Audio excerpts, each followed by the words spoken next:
Bonjour à toutes et à tous, ravi de vous retrouver pour un nouvel épisode du Club. Un club très fermé aujourd'hui puisqu'on entre dans le patrimoine immatériel et culturel français avec la fédération qui nous accompagne aujourd'hui. C'est la Fédération française de savate et disciplines associées. J'ai tenu à être complet et son président notamment est avec nous aujourd'hui. Bonjour Nicolas Métais. Bonjour. Comment allez-vous ? Parfait, merci. Tout frais, président. Les chaussons vous conviennent? Enfin, c'est pas des chaussons d'ailleurs. C'est des savates, effectivement, le mauvais jeu de mots. Ça va? Ça va. Bon, super.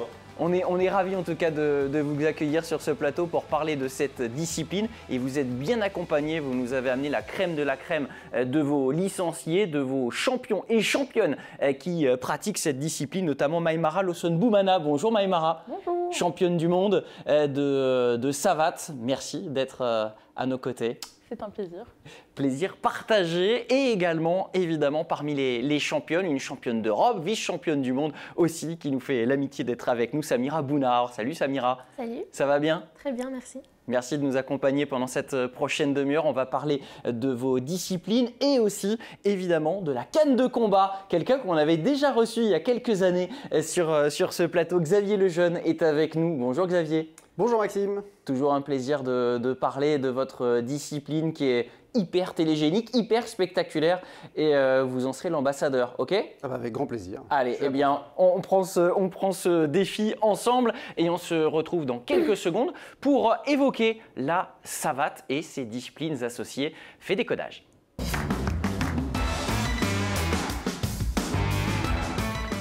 Pour celles et ceux qui n'avaient jamais entendu parler de savate, l'intitulé de la fédération vous a peut-être aidé avec le mot box. Savate, ça vous donne l'idée d'une chaussure. Nicolas, ou d'ailleurs les autres invités autour de ce plateau, éclairez-nous sur cette pratique.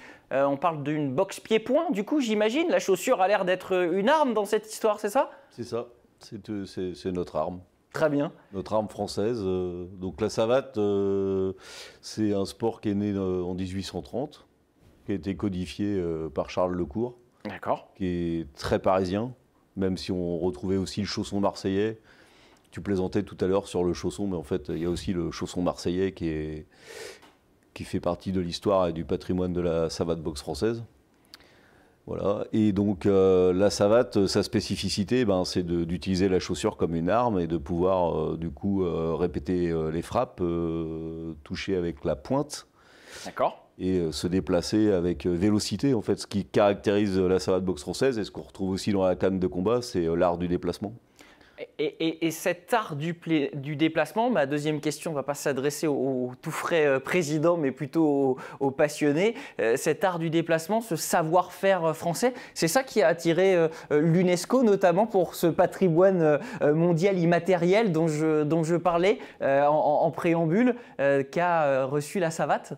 Là, c'est surtout en fait une volonté des élus de l'époque, entre autres de Virgile Renaudy, qui a été élu avec moi aussi en novembre, là, qui avait monté un dossier à l'époque avec Marlène Sislik pour aller vers la reconnaissance. Donc aujourd'hui, on n'a pas encore la reconnaissance de l'UNESCO, on espère. On va reprendre en fait les travaux pour avoir la reconnaissance de l'UNESCO. On a la reconnaissance de la France, du ministère de la Culture. Et ce qui nous intéresse, oui, c'est de faire reconnaître cette spécificité, puisqu'on est le seul sport pied-point chaussé, en fait, dans le monde. Samira Maïmara, vous êtes non pas des combattantes, mais des tireuses, c'est ça? Je ne me trompe pas? Ça dépend, on peut dire les deux. On peut dire les deux? Voilà. Très bien. Tireur, ça nous amène quand même un peu à l'escrime. Est-ce que vous pourriez nous donner les règles, le comptage gagné, ces tirs, ces moments? Comment ça se passe en fait? Comment on est déclaré vainqueur? Est-ce que c'est vraiment comme une boxe classique qu'on va regarder sur un ring? Vous évoluez dans une enceinte, je crois, c'est ça, hein? On ne parle pas de ring. Il y a deux types de rencontres. Je pense que Samira parlera mieux du combat. Moi, j'ai fait beaucoup d'assauts et donc c'est des rencontres pendant lesquelles on va compter les points qui vont être marqués. Donc selon la cible et l'arme utilisée, donc ça veut dire les poings ou les jambes.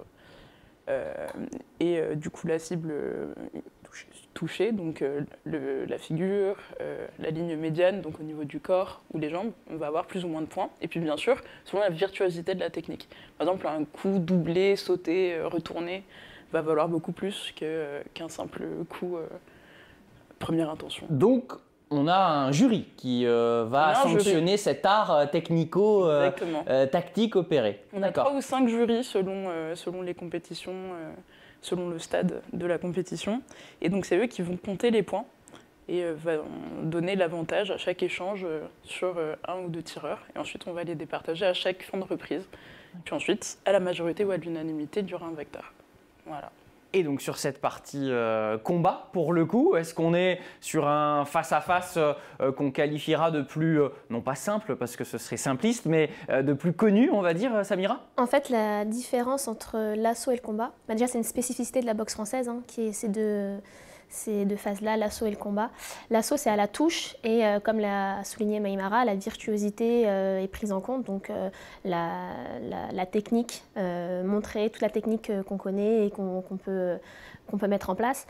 Le combat, c'est un peu plus proche de ce qu'on voit dans les autres boxes, par exemple. Donc on peut aller jusqu'au KO, il y a de l'impact.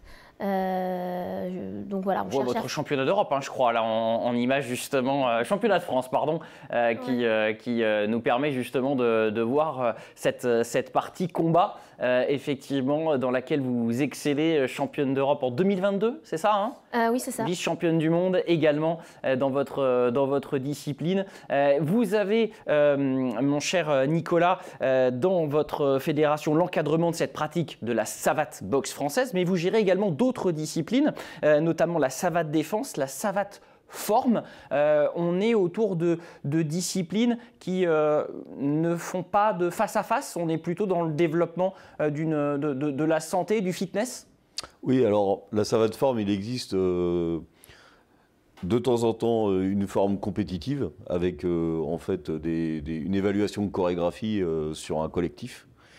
La savate défense, on est vraiment sur la savate originelle en fait. On est sur la savate de Vidocq, on est sur la savate...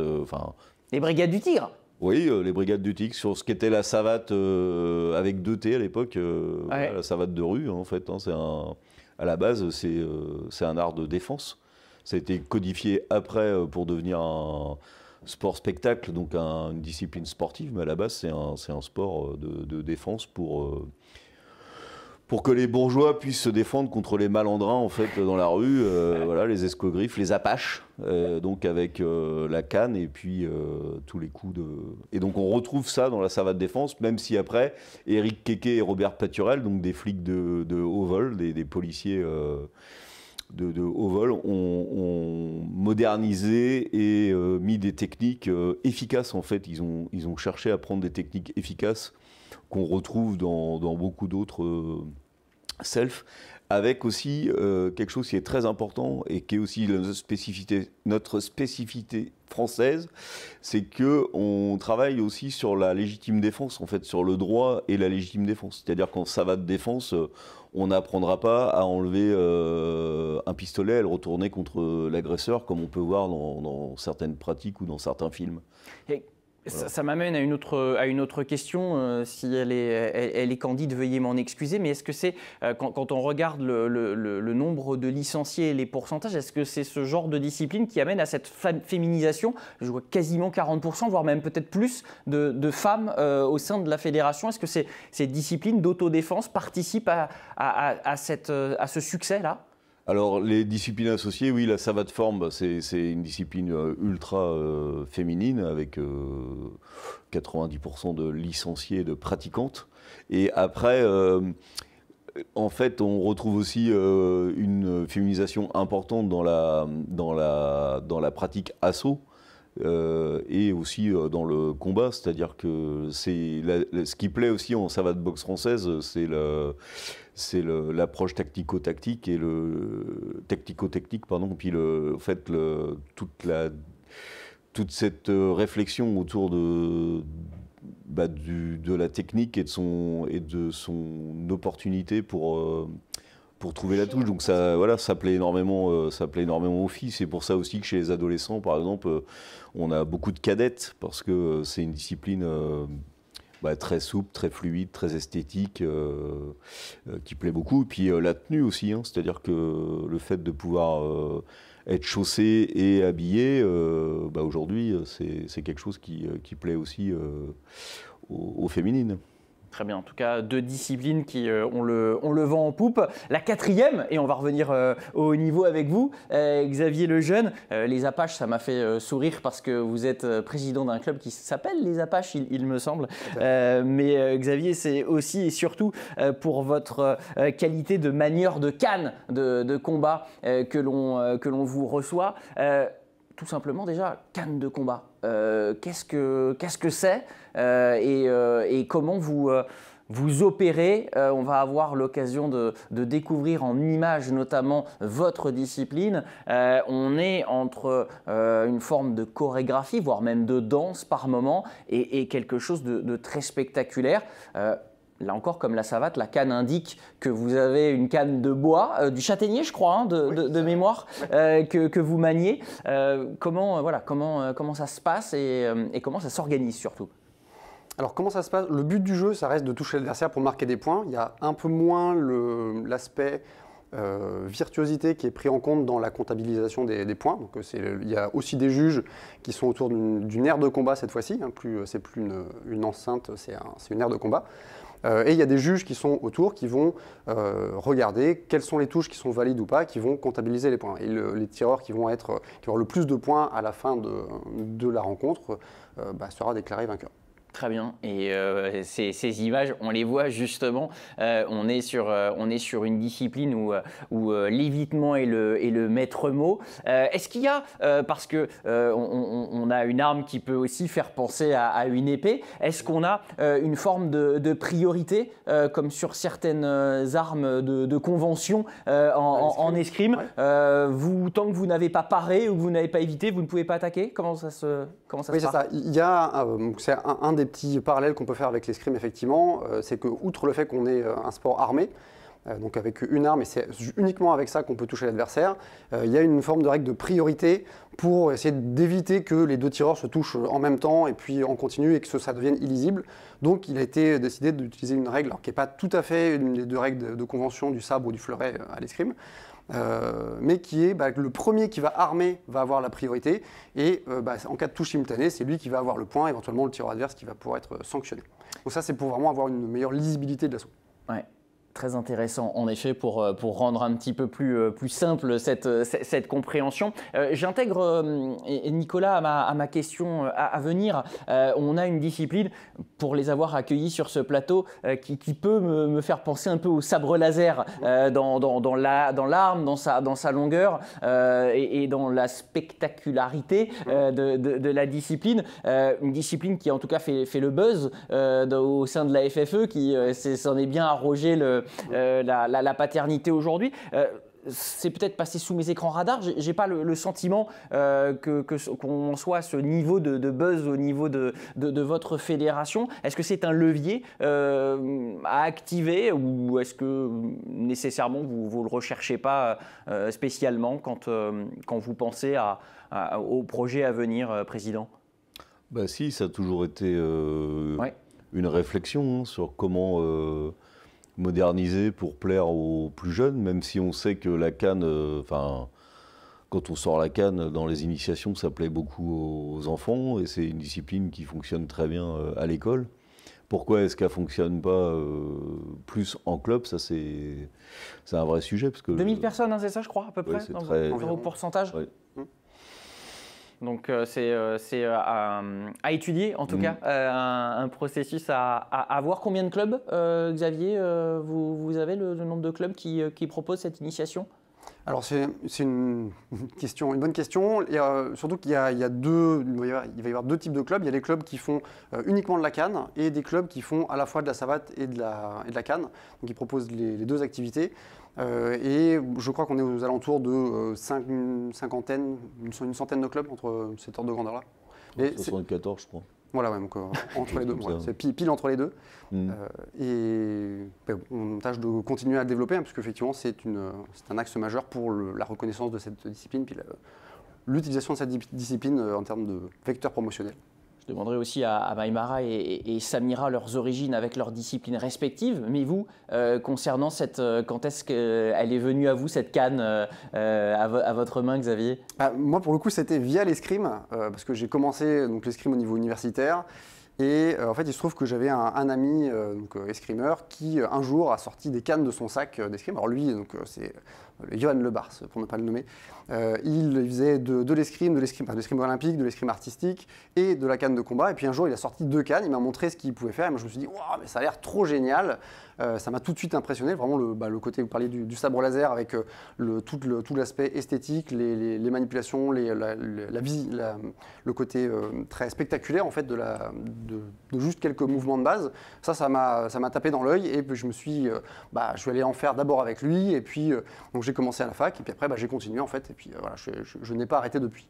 Et votre débit indique cette passion, on l'a bien compris, que vous l'aviez. Maïmara, comment la savate est venue à vous? Moi, je voulais faire un sport de combat. Donc, j'en avais déjà fait plus tôt dans ma vie. J'ai fait du kung-fu petite, beaucoup d'années, etc. Et au sortir du collège, j'avais envie de faire quelque chose. Mon père m'a dit, tu vas faire de la savate. Et je ne sais pas pourquoi, mais voilà. Il avait fait du full contact, il avait fait, voilà. Et il s'était dit, c'est bien, parce qu'en fait, ça permet d'utiliser les jambes, t'es grande, voilà, ça va te servir. Et surtout, on connaissait quelqu'un qui était dans un très bon club, qui est toujours mon club actuellement, qui est le Coupir dans le 20e, pas très loin de chez moi. Et c'est comme ça que ça a commencé. Très bien, un club ancré dans le côté populaire qui recrute beaucoup aussi, et c'est à noter. Samira, elle est venue à comment cette pratique? C'est aussi un héritage familial ou pas? Non, j'ai commencé jeune, j'avais 8 ans. Et pareil, je voulais faire un sport de combat quand j'étais petite. Donc on a reçu le catalogue de la ville de Créteil, on a regardé un peu ce qu'il y avait. Quand on a vu la boxe française, mon père, ça lui parlait, il avait déjà vu ça. Et il l'avait vu en plus sous ça rassurait un peu. Oui, et ça rassure aussi dans le sens où quand on commence enfant, on passe forcément qu'en assaut. Et du coup, cette spécificité de la boxe française est un peu rassurante pour les parents puisque on sait qu'il n'y a pas d'impact, voilà. Donc j'ai commencé comme ça m'a plu tout de suite, même si je n'ai pas été sérieuse tout de suite, ça m'a plu tout de suite. Et voilà, et puis j'ai jamais lâché. Puis après j'ai continué à l'âge de 17 ans, je suis passée au combat. Et voilà, et puis j'ai continué très longtemps. On a un petit peu défloré la partie projet, objectif, ambition fédérale et individuelle. On va aller un petit peu plus en profondeur dans ces perspectives, qu'elles soient fédérales ou personnelles, pour vous 4 messieurs, dames, dans la deuxième partie de cette émission.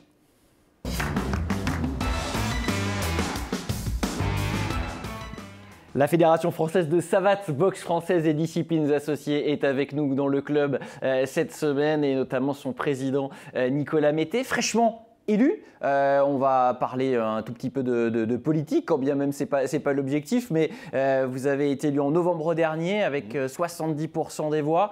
Allez, premier objectif de ces 4 ans à venir, peut-être que d'ailleurs il a déjà dans ce laps de temps été atteint, mais dans cette campagne, j'ai cru comprendre que vous vouliez englobante, quoique sur la décentralisation et les régions, si j'ai bien compris le sens du message. Qu'est-ce que vous recherchez, qu'est-ce que vous voulez mettre en œuvre? Eh bien, donner de la place au territoire. Voilà, c'est pour ça que ce week-end j'étais en Bretagne, le week-end prochain je vais en Normandie. Enfin, l'idée c'est vraiment d'aller sur les territoires, écouter les acteurs des territoires. Parce qu'il n'y a pas de pratique sans les bénévoles et sans les clubs. Donc c'est vraiment redonner... Je rappelle que vous avez été notamment secrétaire de la Ligue Pays de la Loire oui, auparavant, entre autres. Tout à fait, oui. Puis je suis toujours président du club de La Roche-sur-Yon, parce que je n'ai pas trouvé encore de successeur, mais... avec plaisir d'ailleurs que je laisserai ma place. Que j'ai déjà S'il y a des Vendéens qui nous regardent. Voilà, c'est ça. J'ai déjà beaucoup de choses à faire. Et puis la visibilité à travers la médiatisation. Donc la fédération a signé l'année dernière avant l'été un partenariat avec Fight Nation. Et donc l'idée, c'est aujourd'hui de mettre en place une visibilité autour de la discipline.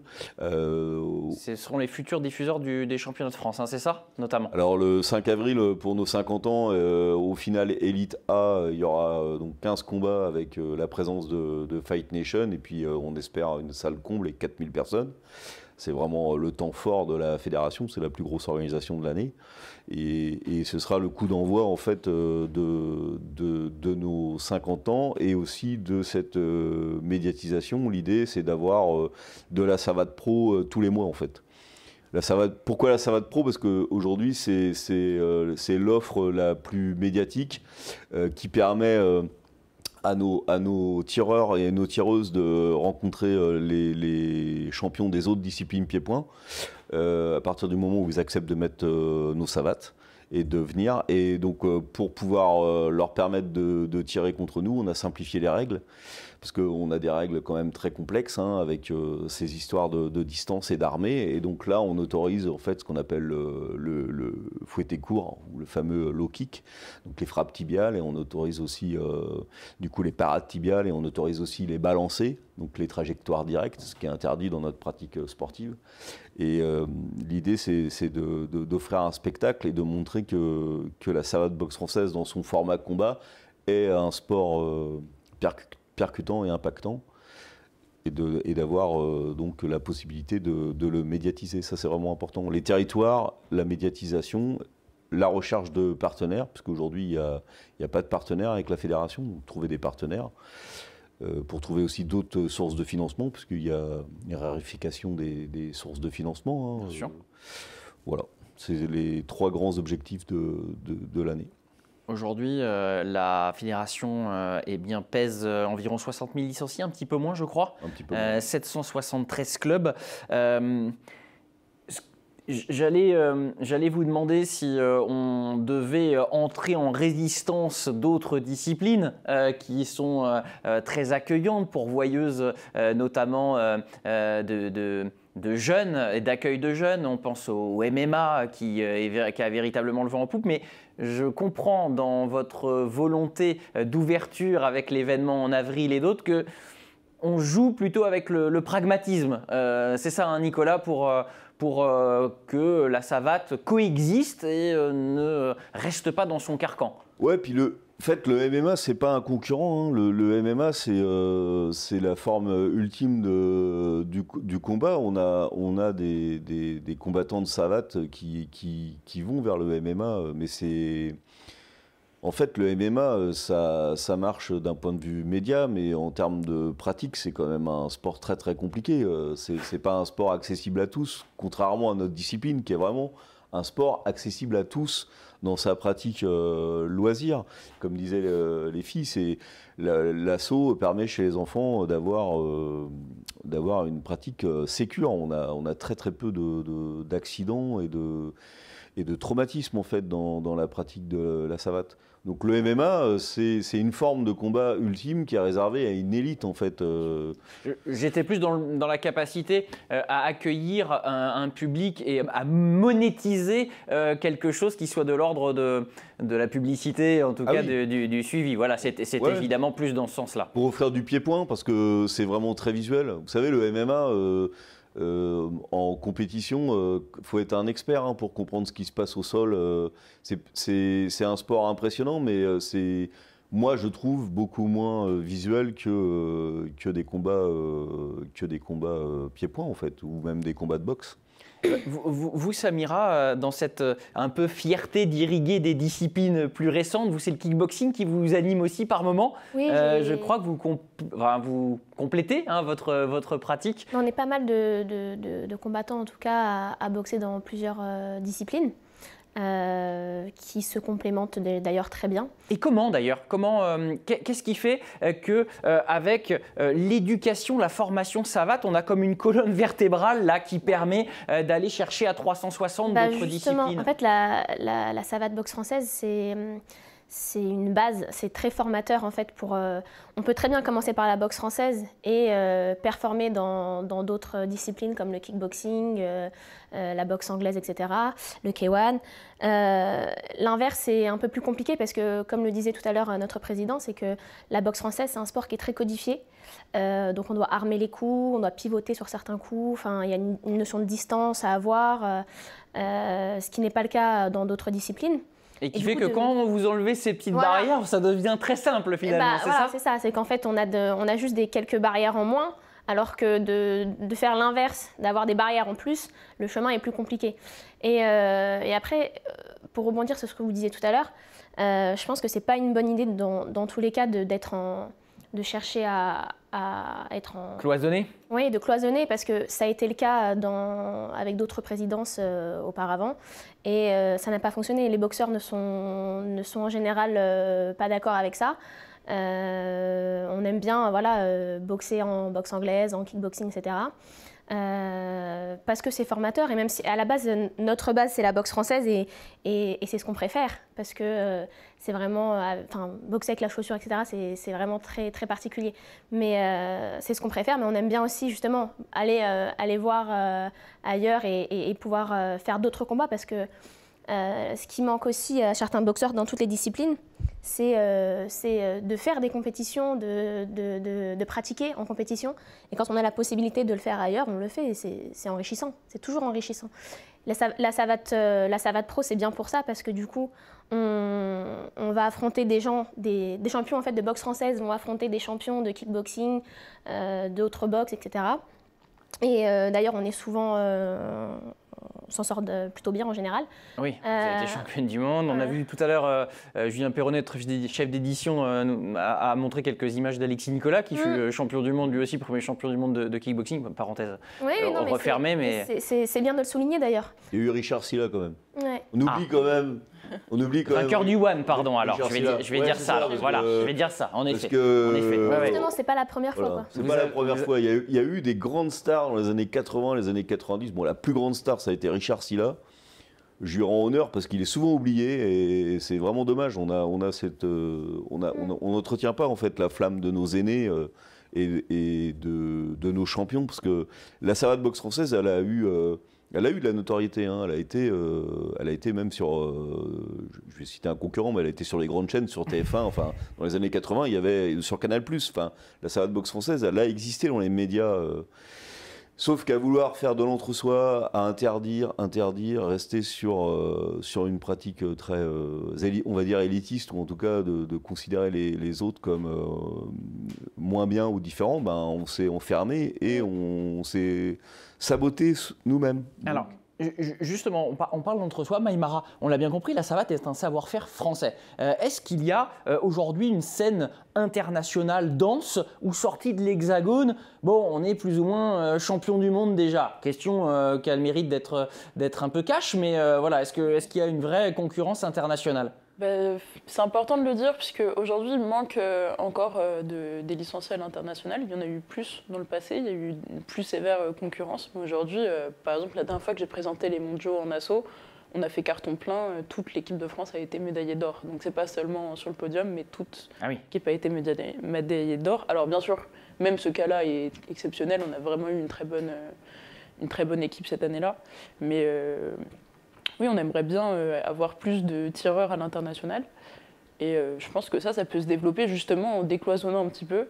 Et il faut savoir qu'on compte déjà en fait sur des tireurs à l'international qui font d'autres sports, qui de toute manière, comme en France, mais encore plus puisque c'est moins important la savate chez eux, qui ne peuvent pas vivre seulement de leur passion de la savate. On doit tourner autre part pour faire plus de compétitions. Parfois aussi... le statut de sportif de haut niveau, il est un peu plus fragile, en fait, quand on fait qu'un seul sport qui est peu médiatisé ou où il y a peu d'échéances. Donc forcément, oui, à l'international, on aimerait bien une échéance, en ait plus. En voici une, donc le 5 avril, vous en parliez tout à l'heure, Président, c'est France qui vont avoir lieu à Paris. Alors oui, il y aura la télé, mais si on veut y aller en personne, c'est où à Paris ? Coubertin, Coubertin, la salle mythique. Voilà, très bien, la boutique et la salle mythique, en effet, vous avez raison de le préciser. Et pour vous, Xavier, une échéance aussi avec les internationaux de Cannes, c'est également dans la capitale, il me semble, les 22 et 23 mars prochains. Comment ça se déroule une compétition de Cannes sur une journée comme ça? C'est un bracket, c'est un tableau, c'est des poules, ça se passe comment? Oui, c'est ça, ça commence par des poules le premier jour, en général le samedi, et puis un bracket, un tableau élimination direct juste après, le dimanche. Donc ce sera là à Japy, dans le 11e arrondissement. C'est organisé par un gros club qui s'appelle l'ASCA, qui a tendance à bien faire les choses. Donc c'est dans une salle aussi un peu mythique, un peu assez jolie, dans un beau contexte, bien organisé. Donc ce sera sans doute un événement assez important, assez sympa à aller voir. Donc n'hésitez pas, c'est entrée libre en plus. Donc si jamais vous voulez voir à quoi ressemble la Cannes, c'est l'occasion rêvée pour y aller.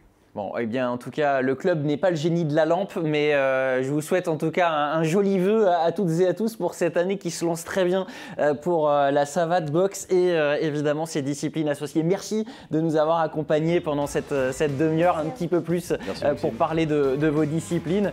Quant à vous, on se donne évidemment rendez-vous dans 15 jours pour un nouvel opus. Le temps auparavant de retrouver évidemment sur notre site internet et sur l'appli Sport en France tous nos jolis programmes. Vous y retrouverez les équipes techniques aussi évidemment à la manœuvre. On pense à Pierre, on pense à Julien, on pense à Paul notamment qui était en coulisses derrière pour nous proposer cette belle émission. Merci à eux et donc à très vite pour de nouveaux rendez-vous. Bye bye.